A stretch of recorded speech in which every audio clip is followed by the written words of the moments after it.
Assalamualaikum warahmatullahi wabarakatuh. Perkenalkan, nama saya Muhammad Rizza Subahi dari kelas 2 Teknik Elektronika A dengan NIM 1902039. Di video ketujuh ini kita melanjutkan praktikum ketujuh, yaitu mempelajari tentang JTable, Java Table yang ada di UI. Nah, langsung saja. Nanti di video ini kita akan membuat semacam form untuk pengisian data mahasiswa yang akan disimpan ke dalam tabel. Nah, untuk tampilan formnya nanti akan ada seperti ini dan ada tabelnya di bawah. Kemudian kita menggunakan tiga metode ya yang dikenal dengan CRUD atau create, read, update, delete. Create-nya dengan cara menyimpan, kemudian update-nya menggunakan button ubah, dan delete-nya menggunakan hapus, dan read-nya ada di tabel ini. Nah, langsung saja. Pertama kita buat desainnya seperti ini. Di atas ada label, label lagi untuk name, dan ada kemudian text field untuk inputan usernya. Di sini saya beri nama text name dan juga ada nama untuk inputan namanya. Nanti si user ada text nama, diberi variabel namanya text nama. Kemudian kita gunakan radio button untuk memilih jenis kelamin ya. Sini ada dua. Nah, radio button ini dimasukkan ke dalam button group yang ini agar si user tidak bisa memilih dua-duanya secara bersamaan ya. Laki-laki aja atau perempuan aja, nggak bisa dua-duanya. Selanjutnya ada combo box di sini untuk memilih jurusan. Nah, di sini itemnya bisa kita tentukan ya, mau jurusan apa aja. Di sini saya membuat ada elektronika, mesin, dan teknologi industri. Selanjutnya ada button, diberi nama variabel masing-masing berbeda untuk kita panggil nanti di kodenya. Kemudian ada table. Nah, ini yang penting ya. Di table ini kita bisa atur secara program ya. Nanti kita atur secara program untuk lebarnya, isinya, kemudian headernya juga. Nah, di sini kita atur. Di sini ada propertinya juga, ada banyak yang bisa dilihat. Ada modelnya nanti. Nah, langsung saja ya kita masuk ke ini belum kepilih. Nah, tabel nih model. Nah, tabel model ini diaktifin dulu semuanya, bisa diedit dan dibeli title-nya. Nanti kita bisa atur juga sih secara kode. Oke. Nah, di sini banyak nih. Oke, langsung sih kita masuk ke bagian kodenya ya. Ini kita bahas dari atas dulu. Yang pertama, nanti kita akan memanggil, nah yang tadi saya bilang nih, kita bisa mengatur bentuk tabelnya secara kode. Di sini kita panggil kita buat metode get default table model. Kita buat sendiri ya. Kita masukkan ke dalam tabel model variabel tbl model. Ini dia si tipe data default table model ini, si objeknya ini, si kelasnya ini. Kita bisa lihat sebenarnya isinya ada apa aja sih. Caranya pencet tombol kontrol dan diklik.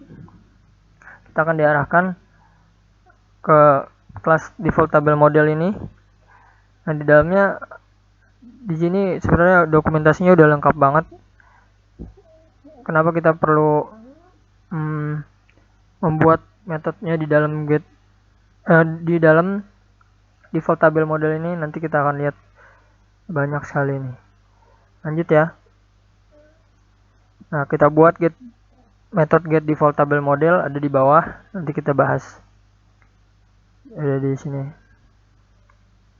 Nah, selanjutnya yang kedua, kita buat array yang namanya data. Tipe datanya string. Nanti kita untuk menampung inputan yang user masukkan secara bersamaan ya, karena kita kan nanti akan masukkan data ke dalam tabel secara bersamaan ya, empat-empatnya langsung bareng gitu ya, nama, NIM, jurusan sama jenis kelamin. Kemudian ada variable row nanti untuk menentukan baris yang pertama kali diisi tabelnya, baris 0, maksudnya baris pertama ya, dengan indeks mulai dari 0.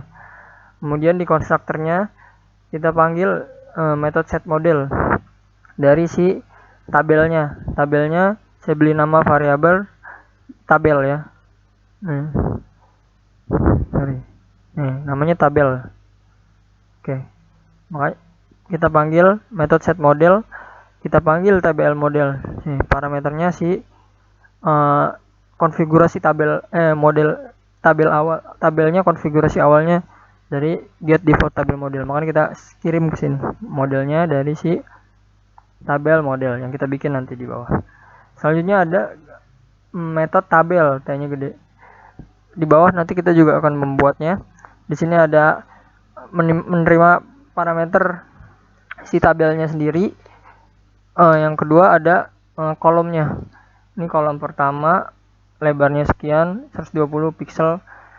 Kolom kedua 180, kolom ketiga 120, dan kolom keempat 120 pixel.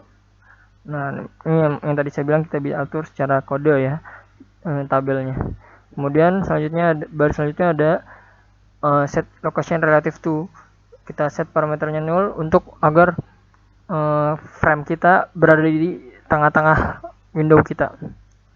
Oke, lanjut ya. Nanti kita pas konstruktor ini langsung ketika aplikasinya dijalankan, nih kelas ini dipanggil, metode yang pertama dipanggil yaitu metode konstruktor ini.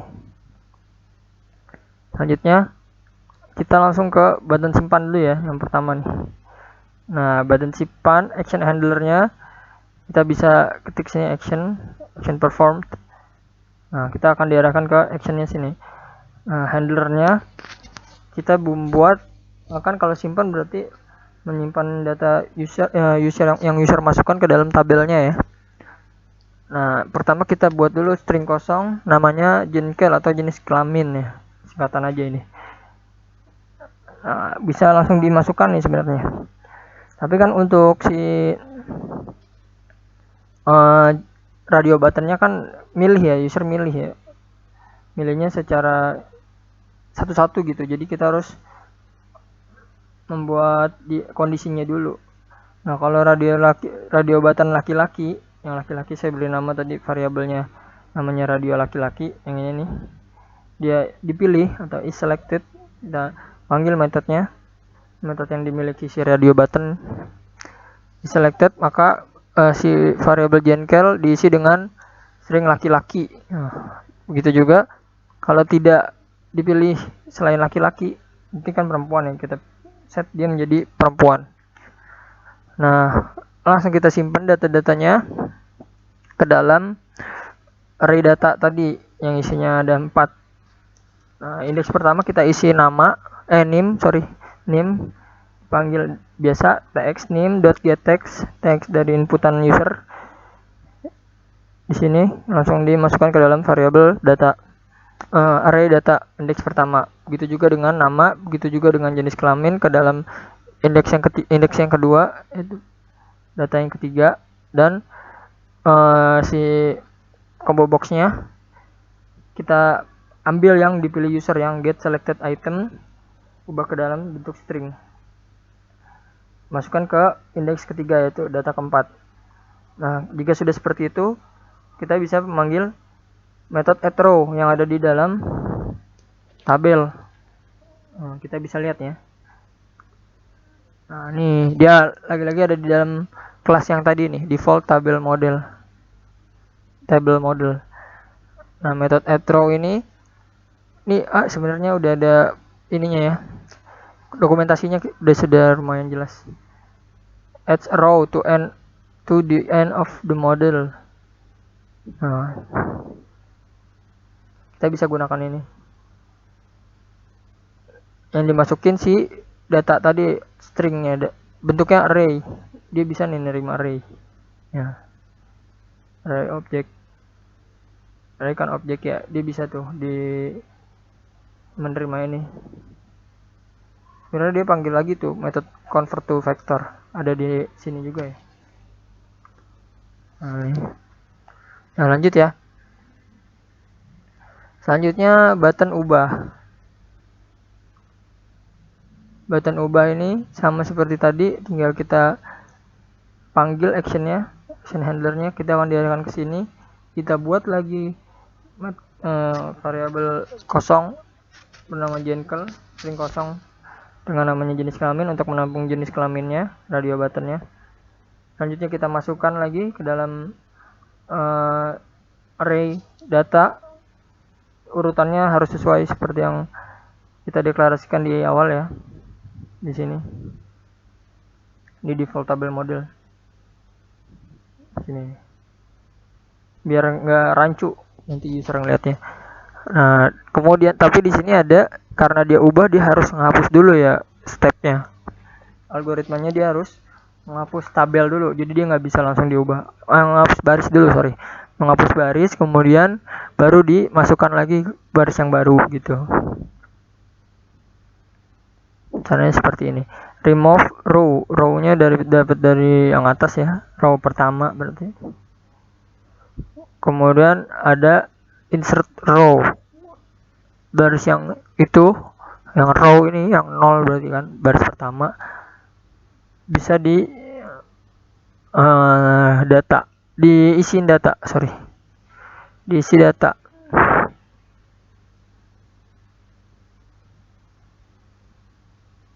Row ini diisi berdasarkan metode tampil ya, nanti kita ada di sini nih, ketika kita klik.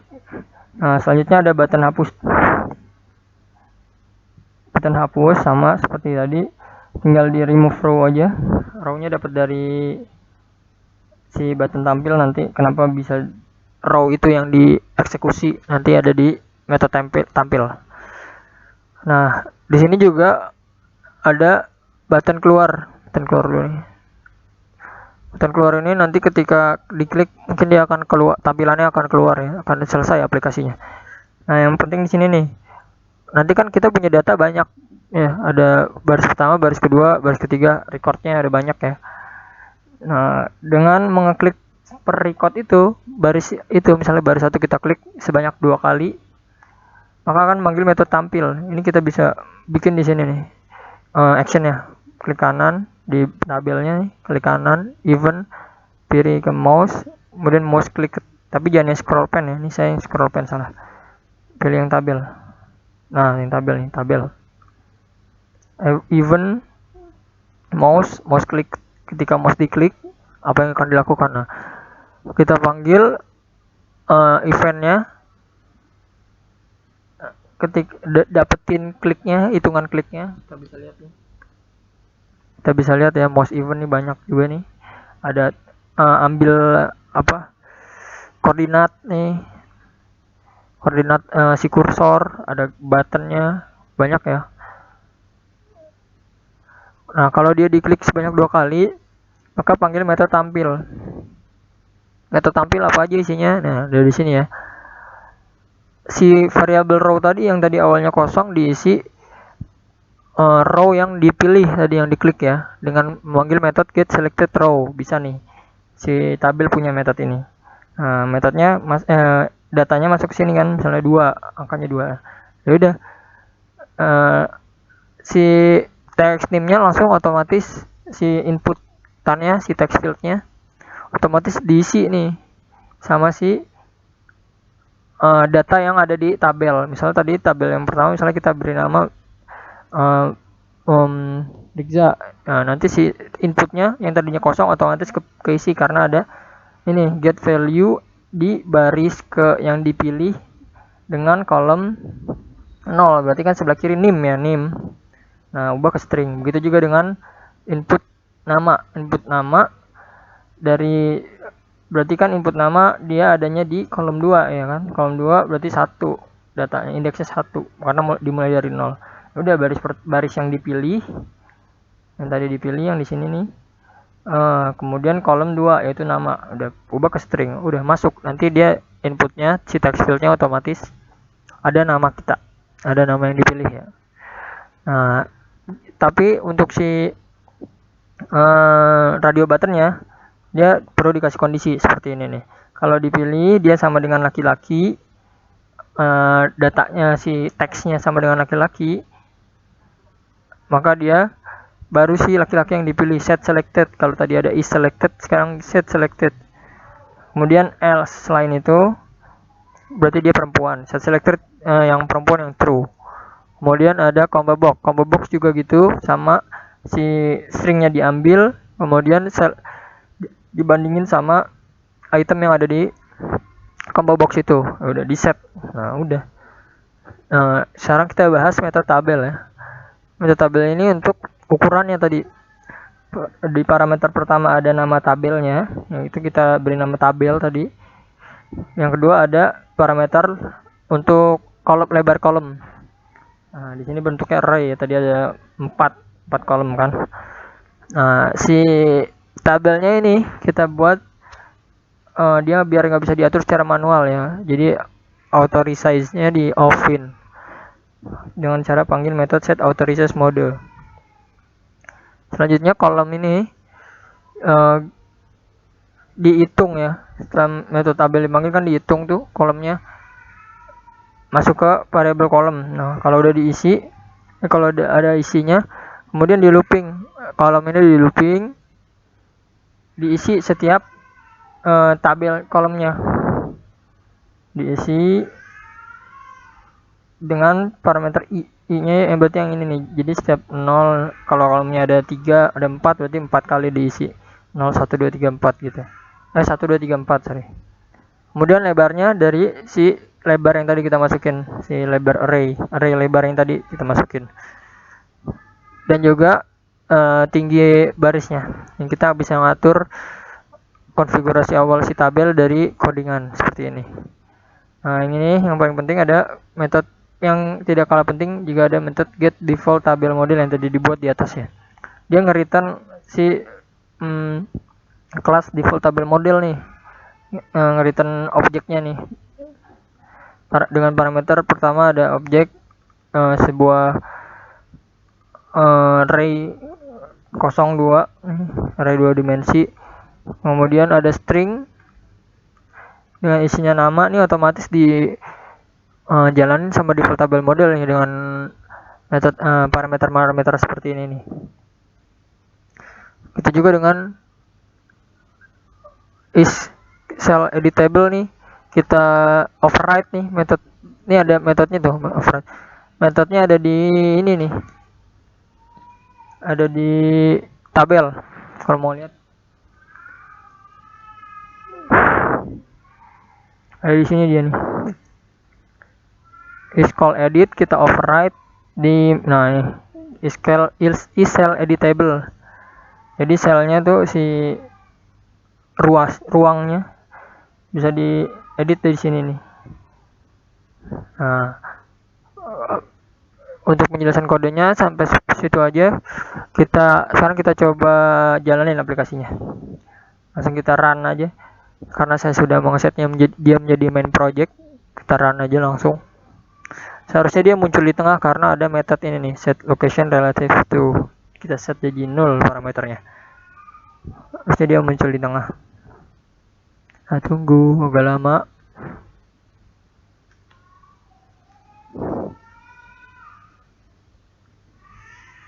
Oh, dia udah muncul nih. Nah, kan dia di tengah kan. Nah, kita coba langsung ya, kita masukin data, misalnya data saya pribadi. Kita pilih laki-laki. Nah, kita tes nih button grupnya apakah bekerja. Nih. Oh, dia bekerja. Dia tidak bisa diklik secara bersamaan nih, pilih. Nah, kita pilih laki-laki, jurusannya kita pilih elektronika. Kita simpan dulu, simpan. Oke. Nah, kita kita tes klik mouse eventnya ya, mouse eventnya kita kosongin dulu nih. Apa yang terjadi jika kita klik 2 kali? Harusnya dia datanya terisi semua. Nah, itu maksud saya tadi. Isi semua. Sekarang kita bisa ubah nih. Kita beri nama misalnya Muhammad M. Regza. Jika kita klik button ubah, dia akan berubah namanya. Nah, itu kan. Gimana kalau hapus? Kita klik juga nih 2 kali. Kita klik hapus. Nah, dia akan hilang. Karena metode-metode yang tadi kita gunakan ya.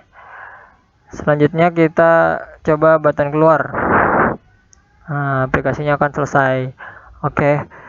Mungkin cukup sekian video kali ini untuk aplikasi menggunakan tabel JTable ini. Kurang lebihnya mohon maaf. Semoga bermanfaat. Terima kasih. Assalamualaikum warahmatullahi wabarakatuh.